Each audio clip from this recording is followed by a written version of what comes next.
kanyang mga anak. Noong unang panahon, si Aling Pagong, isang masipag at mapagmahal na ina, ay nagpasya dalawin sina Lolo at Lola Pagong sa malayo ngayon.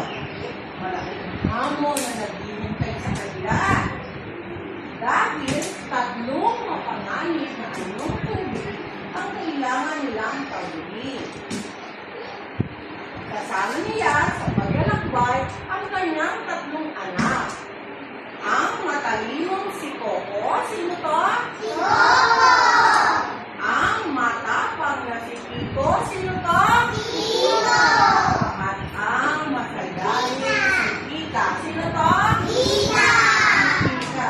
Una, kailangan nilang tawagin ang ano kaya to? Ang karagatan.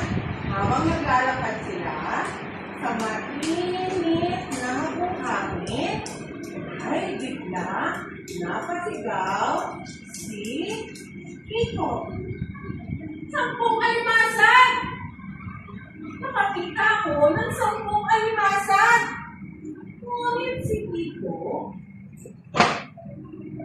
Ngunit si Kiko, gamit ang kanyang talino, ay nagbilang ng maayos. Teka, Kiko, bilangin natin ng maayos. Ingat na binilang ni Kiko ang mga almasad. Sabayan niyo nga si Kiko. 1, 2, 3, 4, 5. 5 lang pala. 5 lang ang almasad. Ilan daw? 5. Okay. Si Kika naman ay nagtitipon ng magagandang kadibig. Pinili niya ang mga kulay. Ano daw? Ito? Ito? Ang pinakamatangkad na kulay. Tuwang-tuwang pinagmamasdan ni Nanay Pagong ang kanyang mga anak. Sabay nagwikang nagpinat tayo sa tiit ng araw. Sabi ni Nanay Pagong, sa mga alon ay sa ating paglalakbay. So, ano daw sabi ni Nanay? Dapat silang ano?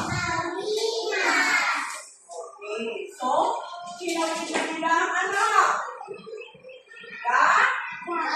Baba. Okay, sumunod na sunod na nilakbay ni Nanay Pagong ang mahabang. Ano kaya ito? Ang mahabang ilog. At habang sila ay naglalakad, narinig nila ang sigaw nila. Sino ta?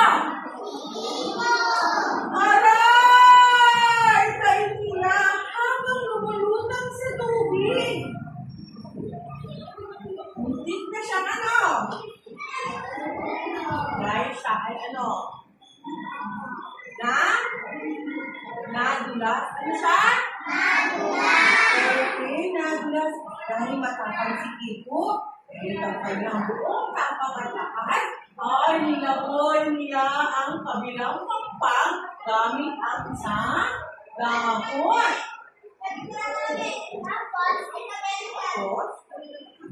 Opo, gamit ang kanyang talino ay nag-isip. Gamitin natin mga sanga para makatulong kay Kiko. Sigaw niya. Gamit ang sangat, ang dawin ng Kiko, ligtas nakarating ang buong pamilya sa aral. Anong tawag dito? Tampa. Anong tawag dyan? Tampa. Okay. Tuwa si Tita. Ano Tita? Ligtas sino? Kiko.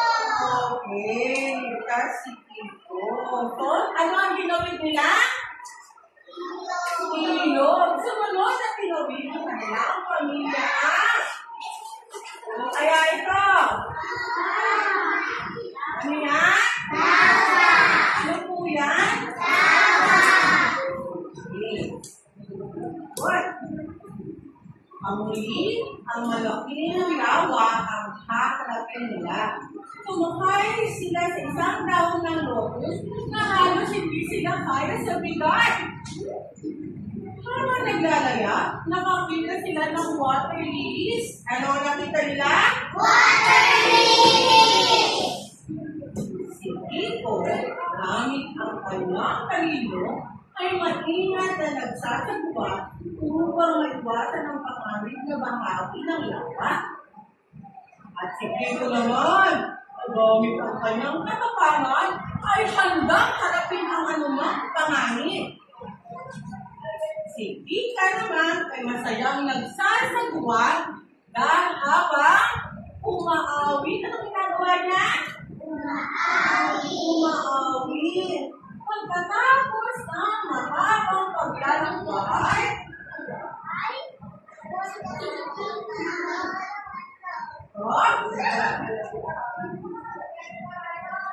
kaya sila nakarating na.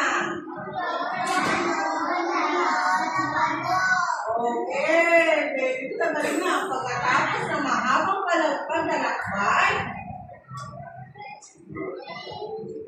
pagod na pagod sila, pero masaya silang nakarating sa bahay ni na Lolo at Lola Kago. Kumain sila ng masasarap na pagkain at naglaro ng mga larong pagpagong. At dahil sa kanilang kayaga, pagtutulungan at magkakaibang katangian, natutunan ni Kiko, Koko at Pika ang kahalagahan ng pag-iingat, pagtutulungan at tamang pagpaplano. Ang aral ng kwento, ang pagtutulungan at paggamit ng ating mga natatawag kakayahan ay nagdadala sa atin ng saan? Sa tagumpay. Nagustuhan niyo ba ang aking kwento?